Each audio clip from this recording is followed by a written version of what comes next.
Om Shri Sai Ram, offering my most humble pranams at Bhagwan's divine lotus feet, loving Sai Rams to one and all. Let's continue with the divine message to Mahilas and Bal Vikas gurus. All of us have heard of Swami often quote in his discourses, "If you do my work, I'll do your work." What else is considered as Swami's work than Sri Sathya Sai Bal Vikas? Because Bal Vikas is the vision and mission of Bhagwan. There's an amazing incident where Swami is seen in Thailand to fulfill this promise to a Bal Vikas guru.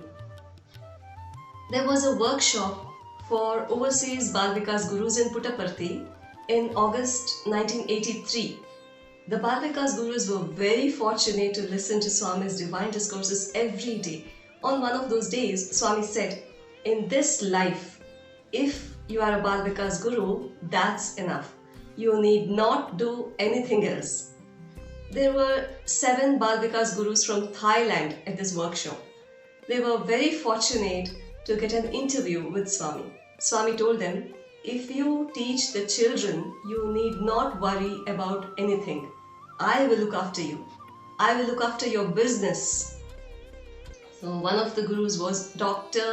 Atong Jungzai, the ex-member of the parliament in Thailand.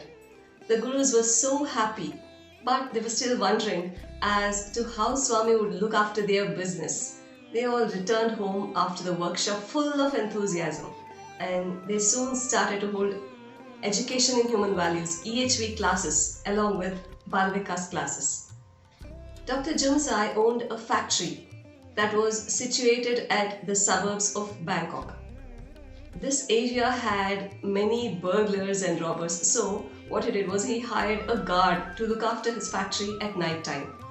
But the guard would simply go and lock himself inside his little room and go to sleep at night. So the factory was not being guarded properly. One night, the guard was awakened by someone who entered his room and spoke to him in Thai language, because the guard didn't know any other language. And the man said, "Perform your duty well and you will be rewarded." Needless to say, the guard was completely shocked and frightened, as he didn't understand how anyone could enter his room, as he had locked his room. The same thing happened again for 4 consecutive nights. The guard could no longer remain quiet, as he had become very confused and afraid, and the next morning itself he ran to Dr. Jungzai, who was the managing director of the company.